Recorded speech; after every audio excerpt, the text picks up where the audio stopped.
I think we have everyone in from the waiting room, so we're going to get started. Good afternoon. I'm Nancy Gagne, Executive Director of the Community Coalition on Race, and we are so glad we are able to gather by Zoom today. We strive to do these types of events in person so that we have the opportunity to build relationships and learn from one another in group conversations, but the weather was not our friend today. Nonetheless, we have a great program ahead this afternoon, and we are so grateful for all of the Black History Month events sponsored by a variety of organizations throughout South Orange and Maplewood this month, and so well promoted by both townships. The Community Coalition on Race is especially thankful to the collaboration on today's event with Durand-Hedden House and for our upcoming Juneteenth event later this spring. So please be on the lookout for that big event. And with that, I am going to turn the program over to Gail Safian, President of Durand-Hedden House Board. Hi, I'm Gail Safian, President of the Durand-Hedden House and Garden Association, which is Maplewood's historic house museum. We are so pleased to collaborate with the coalition on this event and on Juneteenth to do this timely program. And we're very thrilled to be able to have Professor Hettie Williams with us today. She is at the University of Monmouth University, and she's the former president of the African American Intellectual Historical Society and has authored many books about this various subjects relating to Black people and civil rights. She will now share her fascinating research on Black women's role in the civil rights movement in New Jersey. I want everyone to know that we are recording this, and I hope that you'll find this as fascinating as we do. Thank you. Okay.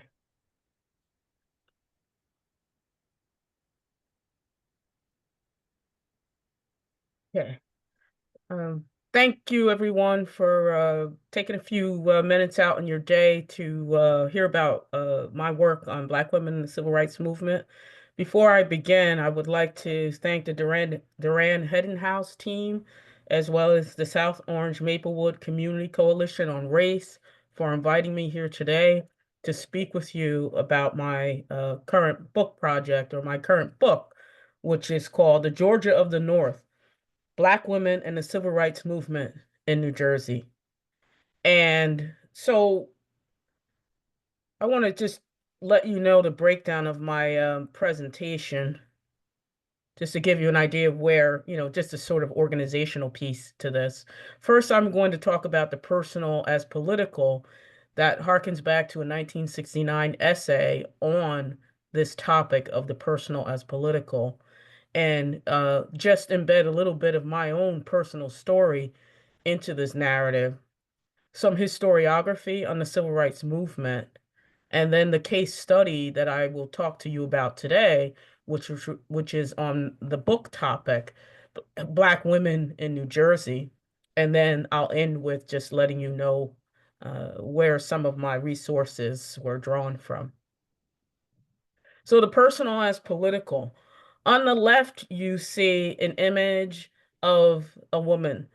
Her name is Von Seal William, for whom I am named. My middle name is Von Seal. Von Seal Hill is my grandmother on the left there. And on the right, you see a woman whose name is Bernice Johnson Reagan. If you're familiar with the civil rights movement, you know that Bernice Johnson Reagan was an activist in the 1960s and a part of SNCC, the SNCC Singers. She wrote many songs and composed several songs for SNCC, the Student Nonviolent Coordinating Committee. When I was a small child, I first started to hear these stories of the civil rights movement from my grandmother, who hails from Albany, Georgia, and my mother, who made the trek to New Jersey with my dad after they got married. And so The personal as political. Bernice Johnson Reagan was singing on the TV when I was a small child. And I heard her singing and I said, Mom, who is this woman? She has such a great voice. And my mom paused and she said, that's your grandfather's second cousin. And I said, well, who is this lady? I never met her, right? And so I was a small child, and my mom started to tell me the stories of the civil rights movement, and particularly the activities in Albany, Georgia. So my grandmother and grandfather were heavily involved in the civil rights movement, as well as my aunts and my mom. The personal is political.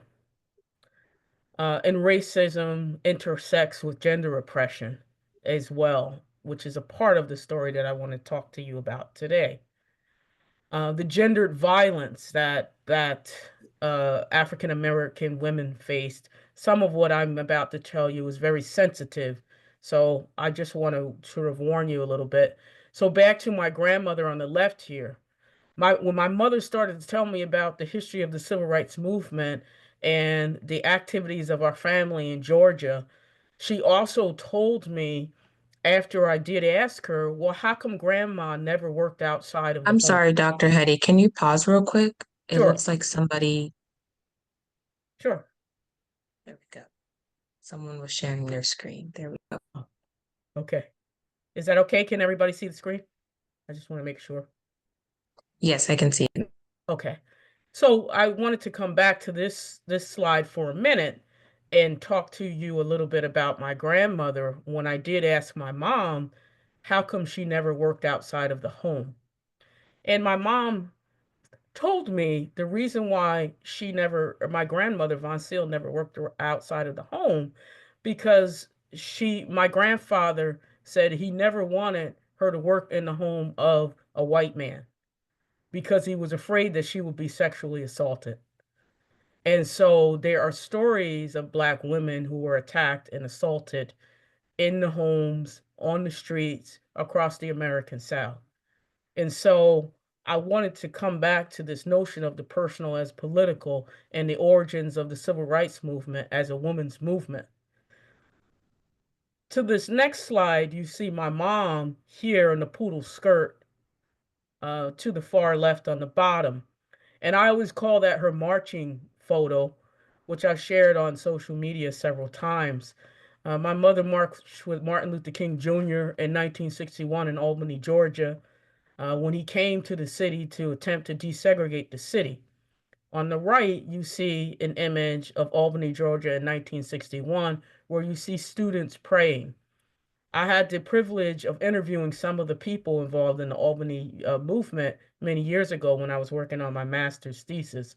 So this brought me to these stories coming from my mother and my parents, brought me to want to investigate the history of the civil rights movement further and the participation of women in particular.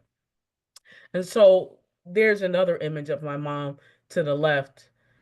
There's a song by Georgia Koo called Bloodline, and the song has a line in it that says, "We rebel for the sake of our lives." The civil rights movement was a women's movement because the personal is political. These women were being assaulted on the street, in the homes across the American South. They had a vested interest in starting a civil rights movement. To the right, you see my aunts who also participated in the civil rights movement. And that is an image of them when they visited New Jersey a few years ago. May, Anita, and Betty. So they, along with my mom, marched in the Albany movement. Now, the next piece here is about historiography. The history of history is what historians refer to as historiography. And in this historiography, the struggle for Black equality exists beyond the boundaries of 54 to 68. That African Americans have been struggling for freedom long before the civil rights movement began. And this has led historians to refer to this struggle for equality as the struggle for Black equality, beginning with works such as Harvard Sitkoff's The Struggle for Black Equality in 1981.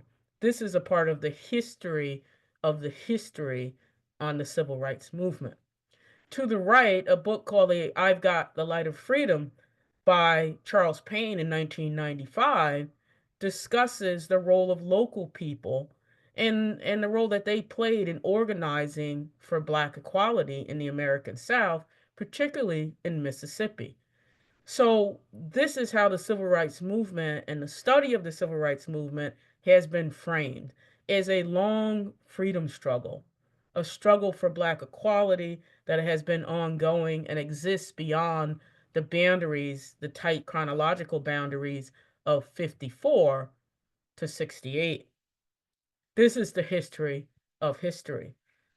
It is a part of a large organizing tradition that Payne identifies in his book in 1995. And this organizing tradition has involved Black women who organized in the churches to raise money for the NAACP and women's auxiliary groups to support civil rights. And so, like the Women's Political Council that was involved in the Montgomery bus boycott organizing. And this organizing tradition took place within the church, outside of the church, within Black HBCUs, historically Black colleges and universities, and along with sororities and fraternities. I use this image here because I place Harris and other individuals as a part of this tradition. She's at a convention here from July 2024. She's a member of the AKA sorority, and she's giving a speech here. And so these organizations and associations support Black political activities, but also supported the civil rights movement. So this organizing tradition identified by historians like Charles Payne have been ongoing. And so this is why I use that image. When Harris was running for president, the AKAs were involved in organizing to help get her elected. A group called Win with Black Women was also organized. So I use these as examples just to demonstrate to you the history of the Black organizing tradition and the participation of women in particular in this tradition. This has led historians as early as 1999 and before to write about the role of women. Most of you know about the role of Martin Luther King, the role of James Farmer, the role of SCLC and CORE, and all of these groups that seem to have been led by men. But women like Ella Baker were also organizing with Martin Luther King and known to be great organizers, like Rosa Parks, right, who was organizing and investigating the attacks upon Black women that were taking place in the 1940s, identified by Danielle McGuire in her book At the Dark End of the Street: Black Women, Rape, and Resistance, A New History of the Civil Rights Movement. So historians like Chana Kai Lee, Danielle McGuire, these are the historians who began to first identify the civil rights movement as a Black woman's movement for justice and freedom, because the personal is political. These women were being attacked everywhere, as I stated, and they had a reason to start a civil rights movement for bodily integrity, as Danielle McGuire states in her book. So by the 90s and the early 2000s, the historiography of the civil rights movement began to pinpoint the role of Black women like Fannie Lou Hamer on the cover of Chana Kai Lee's book, For Freedom's Sake, a poor working class Black woman who played a critical role in supporting SNCC's organizing activities in Mississippi. And women like Rosa Parks, we know her story, was involved in organizing and fighting for Black freedom as early as 1944, which McGuire demonstrates in her book. So many books began to be written, the history of history, on the civil rights movement as early as the late 90s and before even. Books about Ella Baker as well. This has led historians then to expand the conversation on the civil rights movement and start to look at the Black freedom struggle beyond the South. Because historians began to say, well, the civil rights movement was happening in the South. We know, we can document it in Mississippi and across in other states like Georgia, as I mentioned. And so these historians began to look at the civil rights movement, the involvement of women, and as they expanded their understanding of the movement, they began to look at the civil rights movement in the North. And that, scholars such as Jean Theo Harris, Kamosi Woodard, and many others began to talk about the history of Jim Crow in the North. Thomas Sugrew's book, Sweet Land of Liberty, is another book. There's so many books about different regions in the North in which Jim Crow was also present, and has led scholars to talk about the deep North. You've heard the phrase the deep South. Well, the phrase the deep North has been applied to struggles for civil rights and Black freedom in the North. So that's a part of the history of history. My book comes in drawing upon the scholarship that looks at the North, but also looks at the role of women in this history. Um, it is a part of the historiography of the movement in the North in states like New York, Pennsylvania, and New Jersey. One of the first books, this was in fact the first book, monograph about Black women in the history of New Jersey, written by Betty Livingston Adams, Black women's Christian activism about the organizing tradition and Black women in the state of New Jersey. My book, published last year, The Georgia of the North, Black Women in the Civil Rights Movement in New Jersey, looks at civil rights organizing of Black women in the state as a whole. And so in this book, I start off by looking at women such as Florence Spearing Randolph, who was um, um, a major activist in the suffrage movement. Evelyn Brooks Higginbotham, in her books Righteous Discontent, she points to Black women in the Black church playing a pivotal role in seeking not only civil rights for Black people, but also rights like the right to vote for women. And so there is a long history of this history, is my larger point. Um, some of the women I look at in my book in particular is broken down by looking at a specific group of women like Randolph in the early 20th century and Sarah Spencer Washington in Atlantic City, who is credited for starting the Apex Beauty Schools and the Apex Hair Care System. This was a global business in at least a half a dozen countries beyond the United States, but she also lent her money and her time to civil rights activities and was a member of the Black Republican Club. So she used her money to get involved in civil rights, but also to spread and integrate the beaches in Atlantic City. She's credited for the integration of the beaches, as well as beauty pageants that barred Black women from participating. She's a complicated figure. Some folks call her more conservative, where others do see the patterns of civil rights activities associated and connected to her business. There's a chapter in the book on her and Apex Beauty Schools. What I did was I looked at some of her pamphlets and what is she writing in these pamphlets about Black freedom and women's empowerment. This is just from the Atlantic City collection of the Sarah Spencer Washington papers and the Black Atlantic City collection. She had colleges, she had a publishing company, a news and hair co business, laboratories, and it's believed that if she's not one of the first, if she's not the first, she's one of the first women to have her own chemical laboratory in the state of New Jersey. but she also had offices in New York, Chicago, Atlanta, Philadelphia. She's important in this story because she lent her money to civil rights activities in the state and the nation. This is also from her pamphlet. You probably cannot read the text here, but it says learn a profession. And obviously, she's speaking particularly to the women. Learn the APEX system.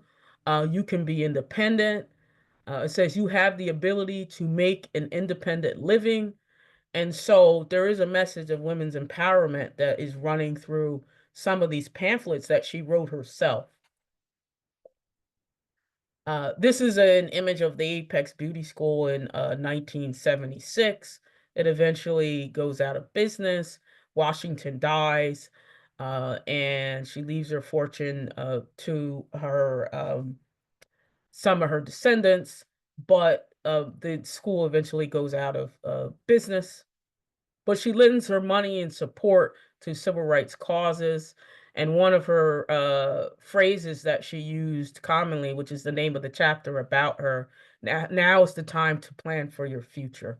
And this is an image of her right here. She had a golf course, she had a rest home, recreation facilities. She was very involved in sort of building up the business community, or helping to build up the business community in Atlantic City. The next person I look at in the book, who wasn't from New Jersey, but she was active in New Jersey, Anna Arnold Hedgeman, who has been called by some as probably one of the most important, if not the most important woman organizer in the civil rights movement, but unheard of. She does come up in some books about the civil rights movement, and there is a complete biography of her by Jennifer Scanlon. And so she was involved in the YWCA. She was an organizer for the YWCA, first in the Midwest and then in the Northeast. She comes to New Jersey in the 1920s. She tries to convince the YWCA in Jersey City to organize Black women, working class Black women. That wasn't successful. She gets frustrated, eventually leaves New Jersey for New York, and becomes very involved in the development of women's leadership through the YWCA in Harlem, becomes a well-known figure for organizing workers. She also played a role in the National Council of Churches, was a member with the NAACP, and particularly the Federal Employment Practices Commission, because she helped, or was helping, A. Philip Randolph co-organized the March on Washington movement when Randolph threatened to march on Washington and to bring 250,000 people there in the 1940s during World War II. The first person he said he wanted to speak to was Anna Arnold Hedgeman because of her organizing skills through the YWCA. And she's essentially the only woman who's invited into the tight-knit group of organizers of the March on Washington in the 1960s because of her long history of organizing through the YWCA. And she's also credited with being a co-organizer of the National Organization of Women. I call her a pluralist interracialist, which just means someone who believes in the power of Black leadership, but also willing to organize across race lines and organize with white organizations. It was said that the March on Washington was an interracial movement because of Anna Arnold Hedgeman and her ties through the National Council of Churches and the YWCA. And this is why Randolph looked to her to help organize that protest. The next woman I look at towards the end of the book is Marion Thompson Wright, who's well known in New Jersey as a social scientist and the first Black woman to earn her PhD at a U.S. institution in the 1940s. She was a historian, a social scientist, and a member of the NAACP. She writes her PhD on New Jersey and segregation in the schools. It was called The Education of Negroes in New Jersey, in which she did a systematic analysis of segregation in the state of New Jersey and proved that it was still happening across the state, even though there was a law forbidding it in the late 19th century. She conducted important historical research for a case that takes place in New Jersey, and she's later invited to do the historical research for the Brown case in 1954. Her doctoral level, this is an image of her from the Pepperdine University Special Collections, University Archives. You can see her with her doctoral regalia on here, and this photo is likely of her right before she graduated in 1940. This is an image of her with her son Jimmy, Marion with her son Jimmy on the left, and on the right, this is an image of her with her mother. She's important because she lays the groundwork in terms of the historical research necessary to prove that New Jersey is still segregating students in different ways. Sometimes it was between schools, sometimes it was within the context of the school itself. Her book on the education of Negroes in New Jersey demonstrates that segregation was still happening in the state. And she exposed it in her doctoral dissertation, which was so credited as being so good that Columbia University published it as a book. She lost a great deal, and I get into this in the book again, in terms of her personal life. It was frowned upon because she was a teenage mother. She had her son and daughter before she was age 18, but she had a hunger and desire to go to college. Her mother encouraged her to go to college and get your degree. She had one of the highest averages in a prestigious high school in Newark, New Jersey. She ultimately was forced to abandon her children in order to, follow her dreams of getting a college education. She leaves New Jersey for Howard University and earns 2 degrees, 1 BA and an MA, returns to New Jersey, but by that time, her husband had cut off all contact between her and her children. So there's a personal loss for her that I get into a little bit in the book. I'm not going to get into right now. But what is important about Marion Thompson Wright is the historical and social science data that she collects that then becomes the basis for the most significant case regarding K through 12 students in the country. It's the Hedgepeth Williams versus the Trenton Board of Education case of 1944, which reached the state of New Jersey Supreme Court. Robert Queen, who was a well-known NAACP lawyer, pointed to some of that data that Marion Thompson Wright had collected, and also said, we're going to take this case up as far as we can to desegregate the middle school in Trenton. Trenton, New Jersey would separate kids between schools. The black kids had to go to one school, the white kids went to a different school. These two mothers, right, Gladys Hedgepeth and Berlin Williams, said, no, we want our kids to go to the school that's closest to our home. We don't want to send them across town to go to a different segregated school. And so they took this case to Robert Queen, who was an NAACP lawyer. The NAACP gets heavily involved in this case, which I talk about a little bit. Thurgood Marshall is sending a letter to Queen, and he's saying, we are very interested in what is happening in the state of New Jersey. Now, the NAACP had previously, as early as 1930, identified the state of New Jersey as what they call, quote unquote, from the NAACP papers, the quote is, New Jersey is a special case because of what is happening in the state. And we may be able to use it as a test case to desegregate the schools in the nation. So Hedgepeth Williams, these are the two mothers and their children, Robert Queen is the image of him in the middle, and he wins the case in 1944. It's the only precedent-setting case in the nation involving school-age children K through 12, school-age Black children K through 12, that is won at the state Supreme Court level.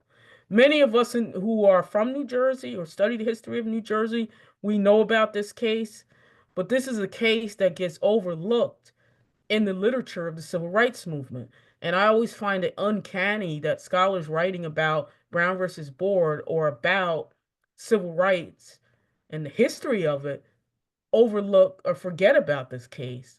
This is the precedent-setting case, and it's why NAACP lawyers in 54 are looking for Marion Thompson Wright, because they're looking for the work that she did when she was a student at Columbia University that, that lays the foundation for this case right here.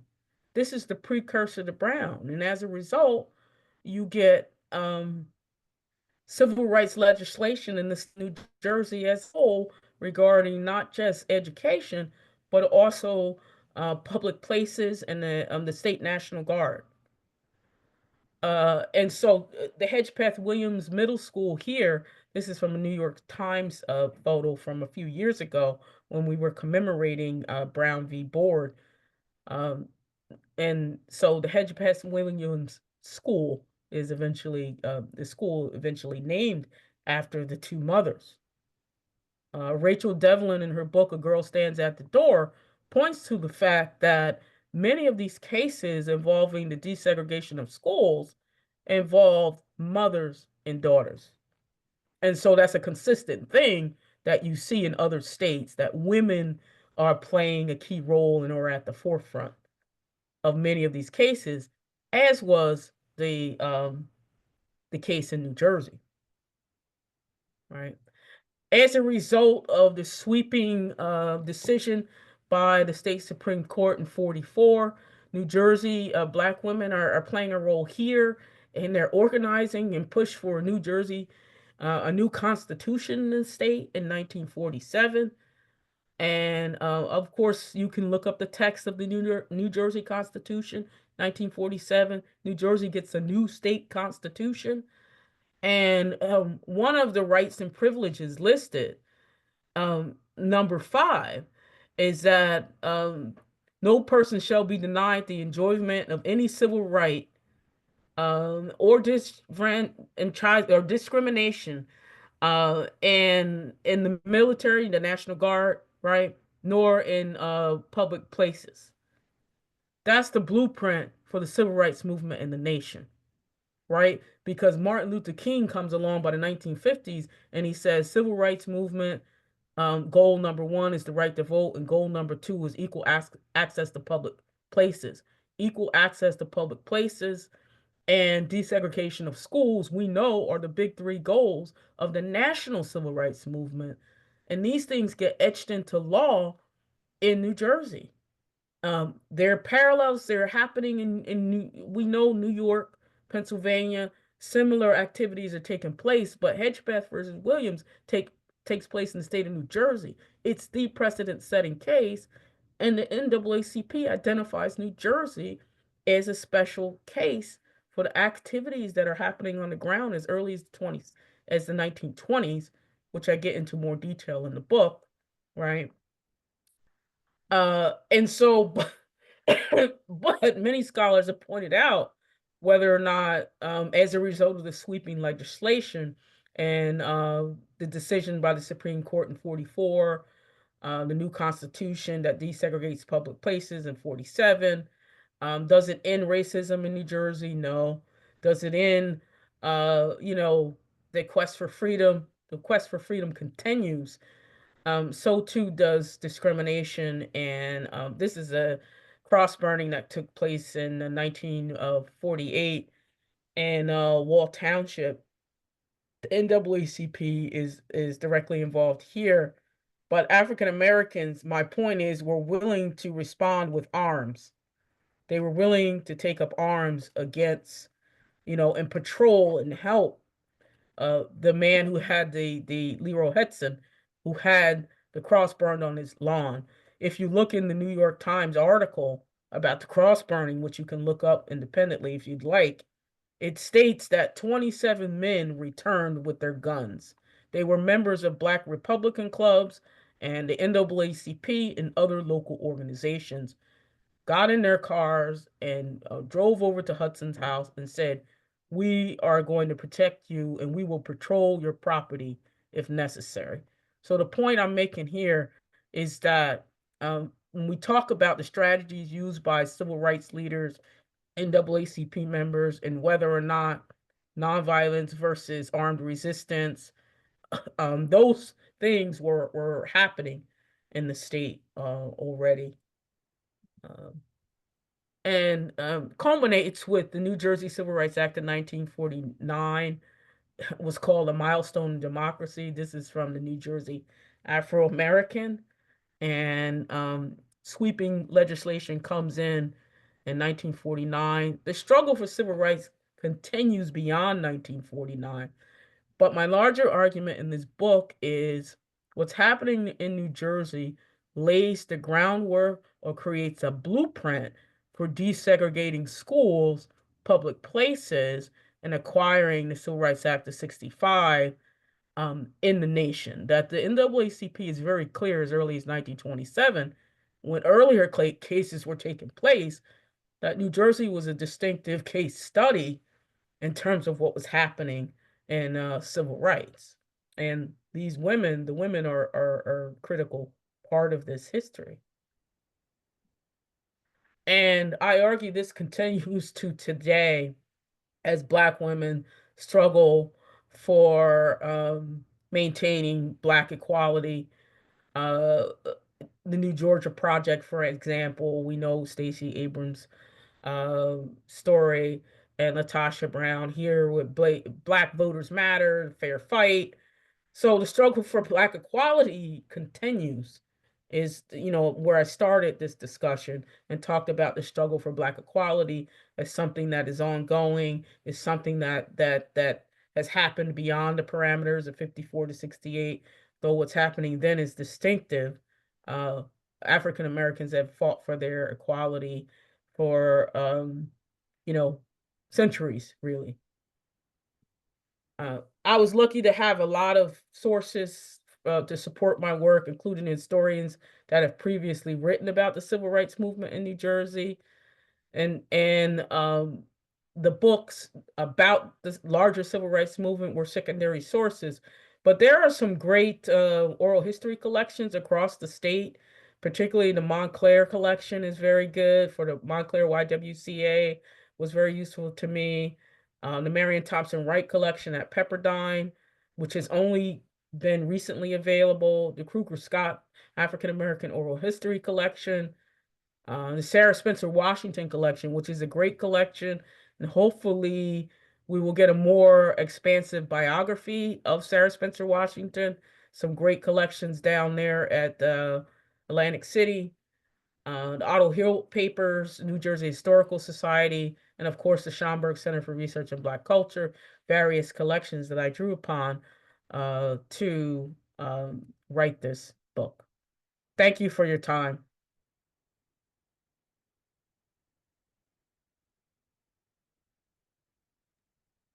Thank you, Dr. Hettie, for that awesome presentation. And now we'll begin the Q&A section. So if anyone the participants, attendees would like to turn on their camera and ask Dr. Hettie any questions, we'll go in order by using the raise of hand.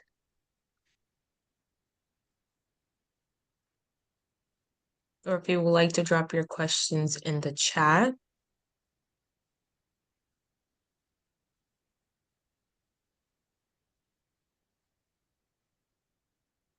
See some hands.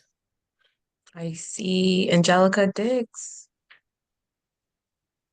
Hi, Dr. Williams. I just want to say thank you. I'm the director at the Montclair History Center, which was formerly the Historical Society. And so much of what you shared resonates with the story we tell of the women of the YWCA, which was segregated in Montclair. So you gave me additional things to think about and how we tell that story of mothers and daughters and women's empowerment. So I just want to say thank you. And I'm sure I might have some other thoughts or questions as we keep chatting. Oh, thanks for the great collection up there. Thank Really you. great collection. All right, I see Gail raising her hand. Yes, I wondered how you see the Black community continuing to maintain this activism today, especially in the light of recent events. So, I use this conceptualization of the struggle for Black equality. So Bernice Johnson Reagan pens a song based on Ella Baker's words, "We who believe in freedom cannot rest." And that's something that's taught, I think, to Black children when they're small. The struggle will be passed to you, and you will pass it on to a new generation. And so if you get a chance to listen to that song, it's called Ella's song. "We who believe in freedom cannot rest." We have a duty to hand the torch to the next generation. So in our current moment, African Americans are well aware of that history and the fact that we must pass on this struggle to the next generation. We were brought here in struggle. And so the struggle for Black equality it's been ongoing, and it's etched into our identity, I would say. And in terms of at the present, the associations like the people who are speaking out now, the NAACP, National Action Network, and the local organizations that I talk about. I talk about a lot of local organizations, like your organization, the South Orange Maplewood Community Coalition on Race. That's a part of the larger struggle for Black equality. These local organizations, not just the national ones.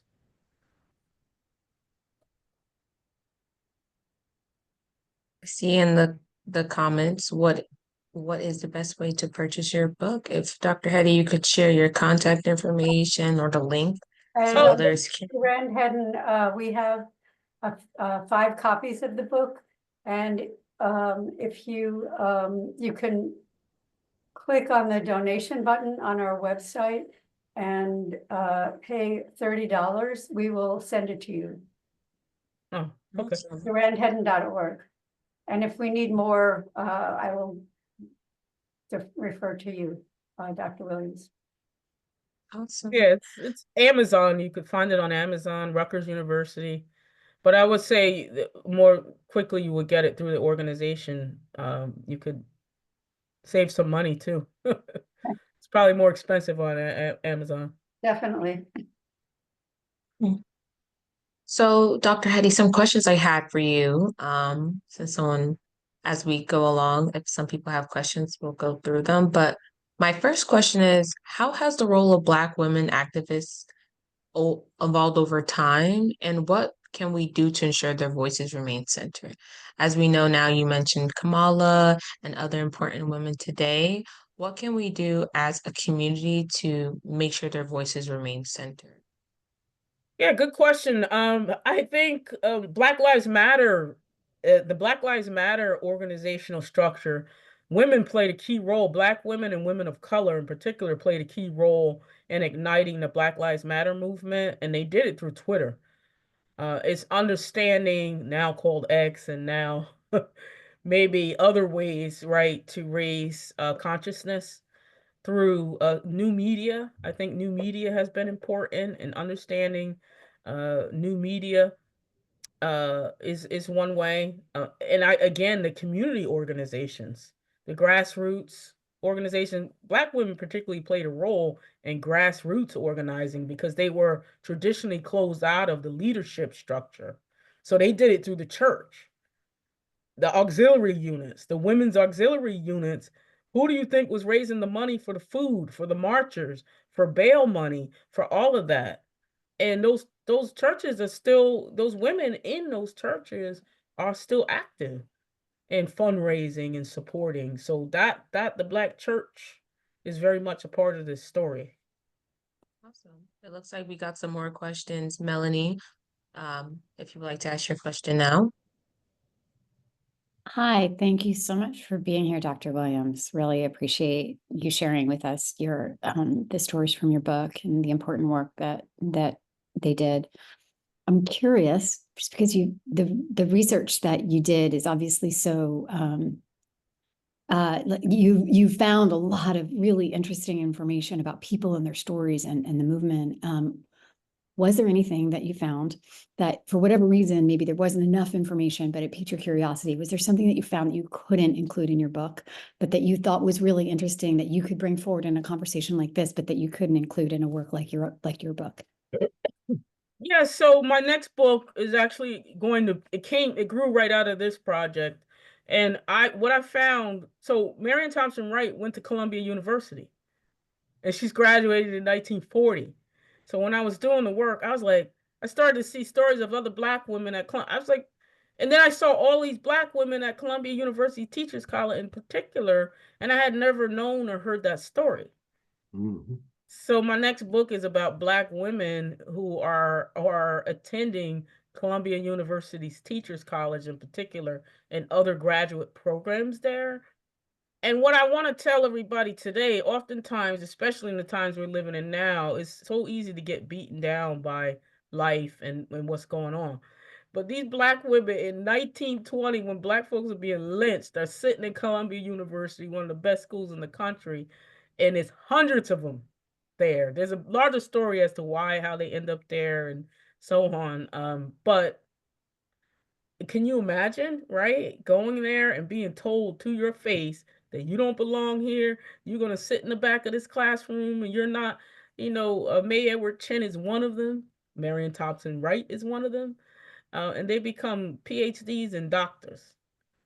That's a wonderful story that I think needs to be told because they're doing it in a time in which they've faced what we're facing, except far worse conditions.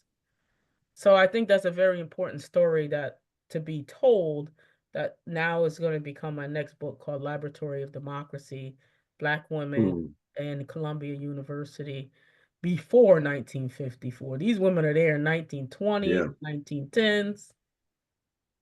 Awesome. Thank you, Melanie, for that question and that answer, Dr. Hetty. Pritchett, if you would like to go ahead and ask your question. Thank you. Dr. Williams, I just wanted to thank you very much on behalf of those who are in the craft.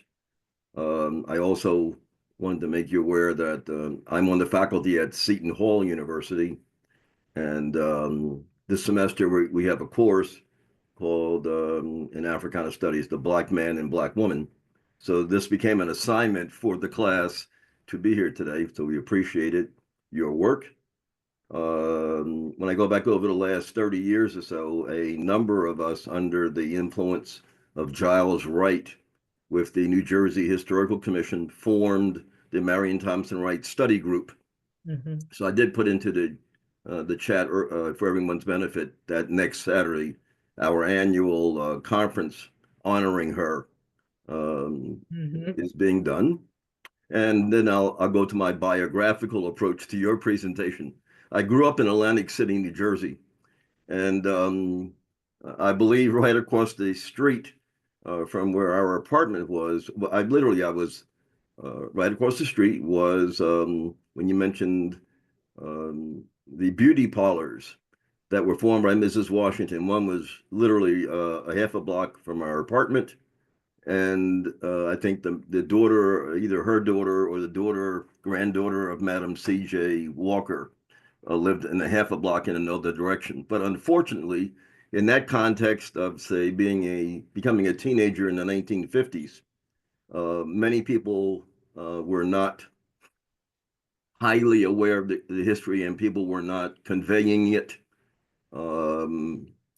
until we get to 1961, and then the sit-ins by college students began. Then our consciousness is raised.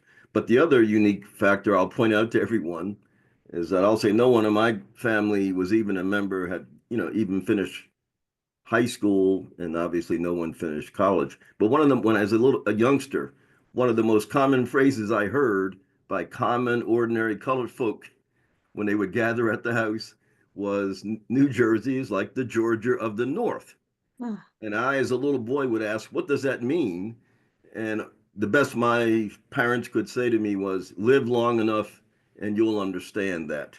And then the last thing I'm simply going to mention, just as to localize your presentation on women in churches and the terrorism, I believe it might have been, and I say this because I cannot, in one sense, lock down the date, but one summer in Atlantic City, for example, with all of its small elements of progressivism, and it might have been the summer after 1955, so maybe 1956, when Rosa Parks and the Emmett Till incident had occurred, to really send a lesson to the Negro community of Atlantic City about getting too uppity. 4 or 5 Black churches were burned that summer. Another untold story about terrorism, racial terrorism in the North. But I share all that because, as you clearly pointed out, how terrorism causes more of us to be to make a commitment to become involved in that movement. And it's not through sitting in classrooms and talking about these issues, is that we were pushed over the line, if you would, by domestic terrorism. So we wanted to thank you, and we grant the ancestors will continue to bless your next work. And we'll look forward to seeing that. Yeah. Thank you. Thank you, Bridget. Awesome. Next I have, is it Annalisa? Annalisa? Annalisa. Thank you so much, Dr. Williams. This has been amazing. My question to you is, during your research, did you happen to find any connection in Barbara Rose John's walkout in Virginia in 1951, if she had had any information about what was going on in New Jersey at the time? Yeah, so the New Jersey Afro-American was key to, one of the clips I used was from the New Jersey Afro-American. So I would imagine through Black newspapers were very important to my research. So word about what was going on as early as 1927 in Toms River, there were a series of cases where James Weldon Johnson at the time, who was leading the NAACP, was very interested. We got to get the word out. One thing that was important to the NAACP strategy and Martin Luther King's own strategy was how to use the media. And the parallel to the present is the new social media, where the Black women who organized the BLM, very keen on how to use media to advance a strategy to get the word out and to get people involved. And organizing right now, a lot of organizing that's happening right now is happening through social media, new media. Entire boycotts are being organized on social media. So I would imagine, of course, they probably knew what was going on in New Jersey, because some of these women you can find in the national news media, like the cross burning in New Jersey is in the New York Times and in the Black press. So Awesome. I would Thank you. imagine they did. Thank you, Dr. Hettie, for that. Thank you, Annalisa. Shay, could you unmute? I know Harriet will get to you next. Okay, thank you. There we go. Thank you, and happy Sunday, first of all. Does any of your research, or did any of your research, include northern New Jersey?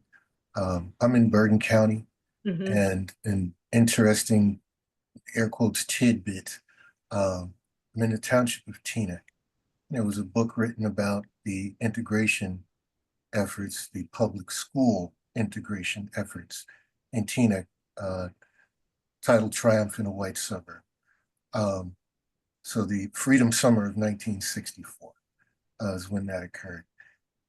In any of your research annexes Teaneck or Bergen County in general, as far as Black women and the freedom struggle is concerned?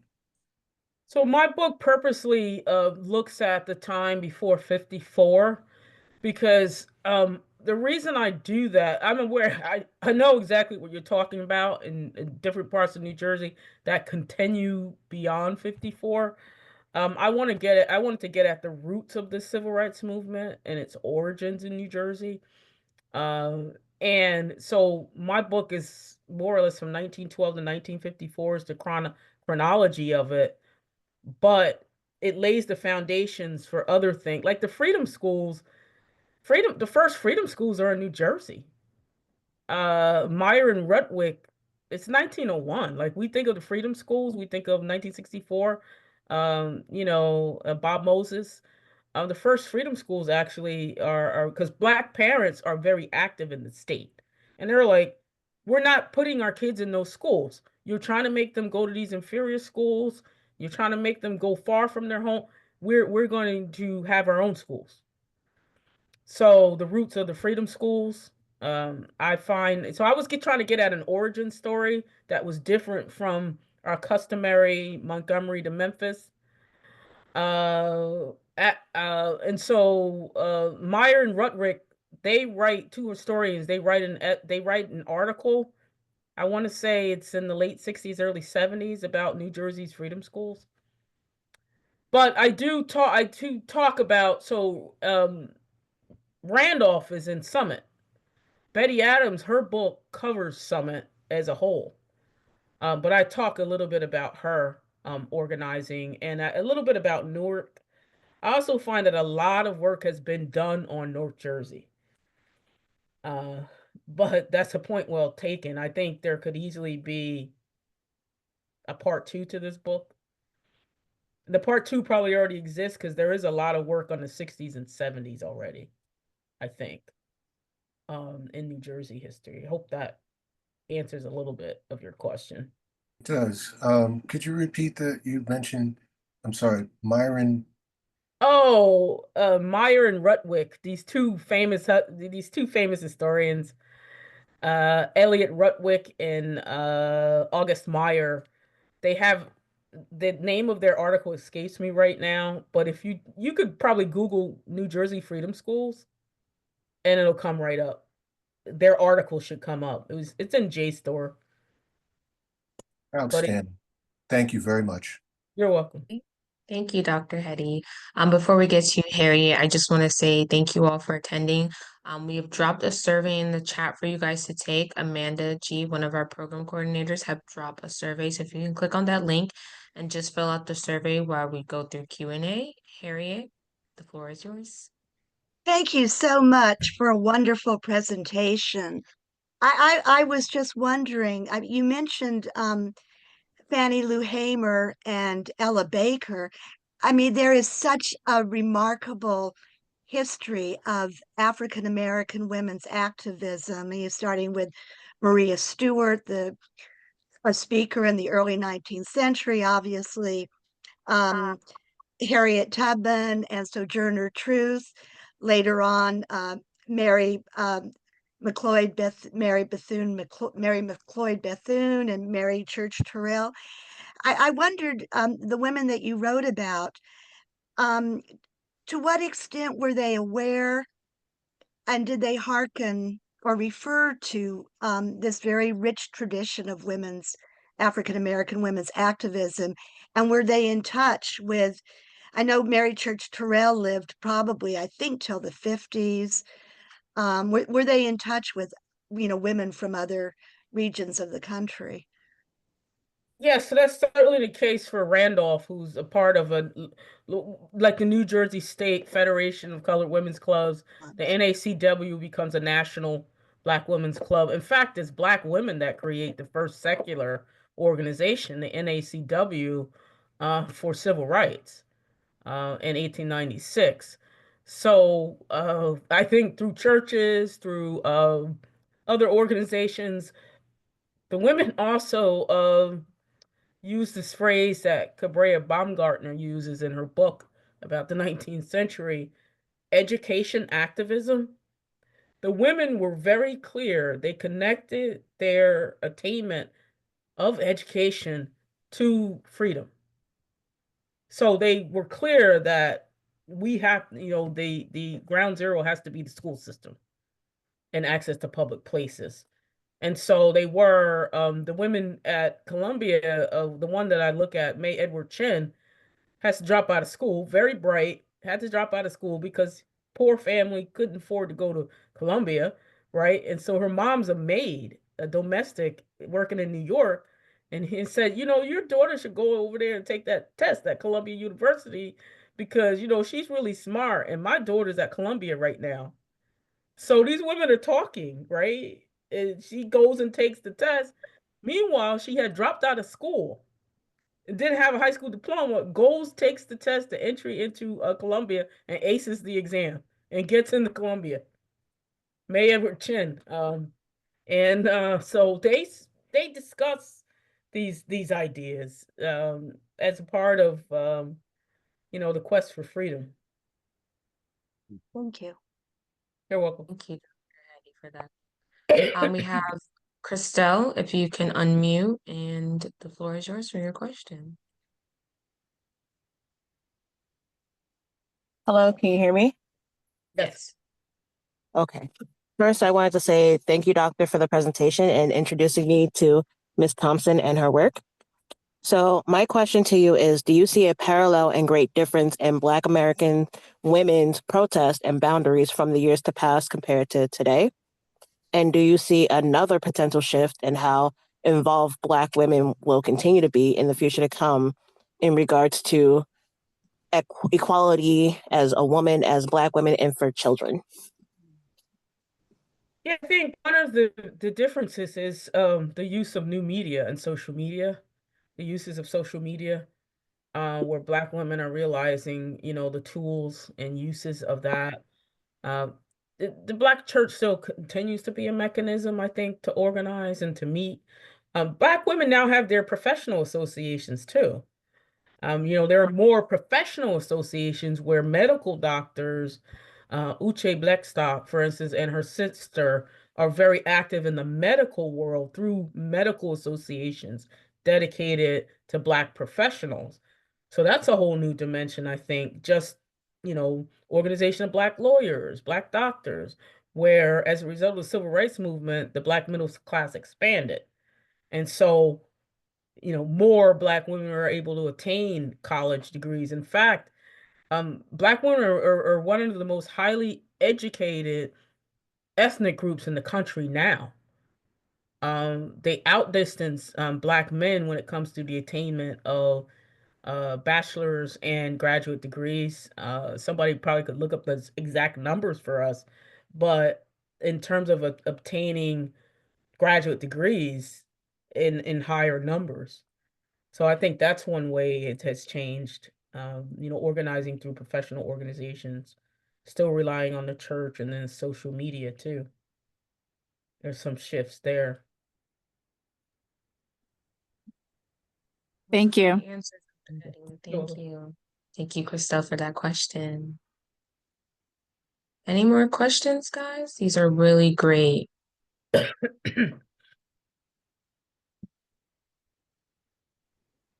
had some questions. Oh.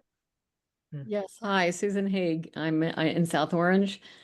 Thank you so much, Dr. Williams. This is really fascinating. And I was amazed to have learned from Betty's book of the two women, Florence Randolph and Violet Johnson, that they both founded churches and built, had such an impact around the turn of the century. Can you comment about Violet Johnson? Because Fountain Baptist Church it's an enormous congregation. So it's just so interesting to think that she was a founder.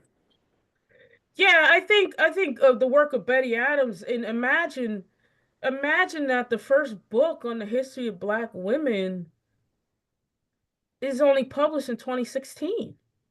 It's the book by Adams that covers these two Black women who were founding churches and also organizing, interested in, Black women's suffrage as national organizations. I look at Randolph. I don't look at Johnson in my book. I think Betty Adams does a great job of laying the foundation of where we might go in Black women's history in New Jersey. But these Black women are all over the state. You have the Black women's New Jersey Black women's professional clubs is another club. The Black women's club movement essentially is happening in New Jersey and is a center in New Jersey activism. So, but I think that book is very key to laying a foundation, and it's the first book on Black women in the history of New Jersey. Like it's an incredible book that has become a secondary source for me to kind of make sense of where these women are and what they're doing. Great, So, thank you. a very incredibly important book. Thank you so much for that question. And thank you again, Dr. Hettie, for the response. Very informative. I see Shay, you have your hand up. Oh, there we go. I apologize. This just jumped back into my consciousness. Since your work and your book focuses on New Jersey, is there any interest or part of sharing your research that applies to K through 12? And I say that under the auspices of New Jersey has the Amistad legislation, which mandates the teaching of, or the inclusion, excuse me, of these things in that space. So is there any part of you sharing or making access to your research in the P through 12 space? Yeah, I mean, I think it would be great to have a specific curriculum structured around the civil rights movement in New Jersey. And I had at one point, this would have been at the college level, but this was before COVID, where me and a colleague were interested in taking individuals to the different sites of Black freedom in the state. And so that would have been a college level course that we were thinking about, but it would have involved actually taking students across the state in different places. But I think that structuring a curriculum around the civil rights movement in New Jersey, because of Martin Luther King's connection to the state, we know is becoming more aware of that. You know, the fact that he stayed in South Jersey a few times when he was at Crozier Theological Seminary in the late 40s, early 50s. But I think it's a possibility to structure a curriculum around the civil rights movement in New Jersey. Would be a very like fruitful, endeavor. And the fact that you have all these oral histories that exist across the state in public libraries. And organizations like the Montclair folks are here. They have a wonderful Black history collection that I drew upon. That was a major cache of primary sources for me. So the primary sources are there to do it. Thank you, And I'm Shay. really, yeah, Seton Thank you, Hall. Dr. Hettie. You're welcome. So I see in the chat someone wrote, among Black students in higher education, women are more likely than men to earn degrees. Black women get 64% of bachelor's degrees, 71% of master's degree, and 65% of doctoral, medical, and dental degree. With those statistics being read, my question to you is, why do we think Black women's contributions to social justice movements have often been overlooked in mainstream's narrative? Now that we hear the statistics, now that they're more likely to have the higher education and, like you said, ethical. But why are Black women contributions overlooked in mainstream narratives? Yeah, well, it's about perception and Black women, how it's the double bind, right? The sexism and the racism intersect, right? And so, Black women's stories get caught up in that double bind often, I think. And it's just it's remarkable that for a time anyway, nobody wrote about Black women enough. And now we're in a moment where, right, where we face in the country this attack on DEI and so on, and whether or not we should be able to tell these stories. A school in Florida, if I'm not mistaken, I think it was Florida, that wanted to remove this Ruby Bridges story, the sanitized Ruby Bridges story, and Rosa Parks. People are threatened by history. Was that movie A Few Good Men where Jack Nicholson stands up and says, "You can't handle the truth"? And this is the truth of who we are. So if we don't face this, Peniel Joseph, the historian Peniel Joseph, has argued that we are living in the third Reconstruction. And I've been thinking about that a lot. The first Reconstruction, right, 67 to 1877 after the Civil War, was a failure. The second Reconstruction is the Civil Rights Movement, and it was but a movement. We are now living in a third Reconstruction, and we may have run out of time. This is what frightens me. This is the third Reconstruction. Like this, we have to face our past in order to reconstruct this nation. We have to face the truth. Or we are all in trouble, not just Black folks, white folks, everybody. You have to face your history. So overlooking Black women is also the connection to sexual assault, right? That these Black women said, you know what, enough already. We have to have a movement. So when you uncover that history, you find that, it's a harrowing history, but we have to face it. Awesome. Well, thank you, Dr. Hettie, for this awesome presentation. We're just so grateful to have you on this wonderful Sunday.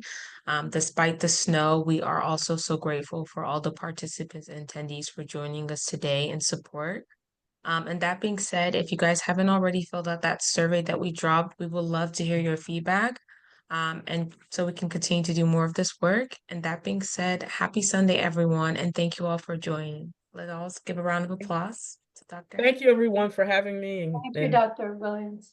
Thank you, Dr. Williams. And please do, everyone, visit both websites, the Durand-Hedden House website for upcoming events, the Community Coalition on Race website for upcoming events.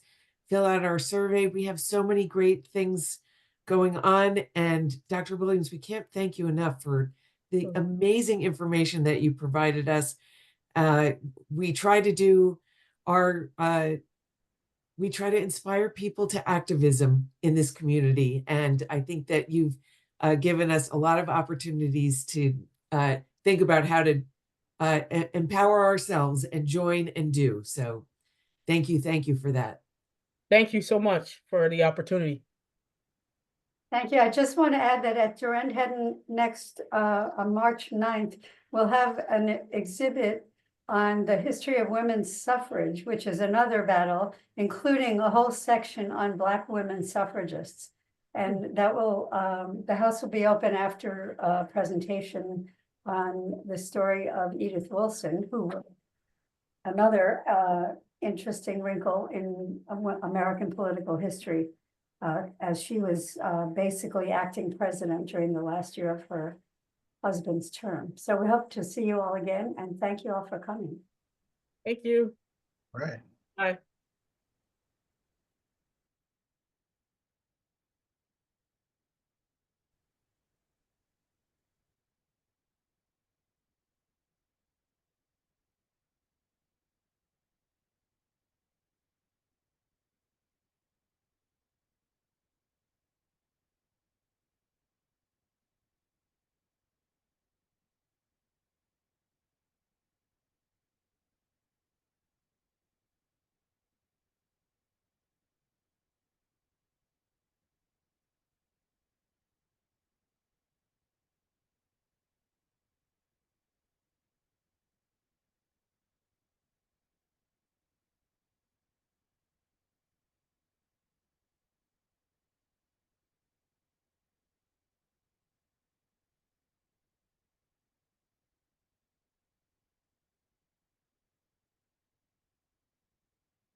I don't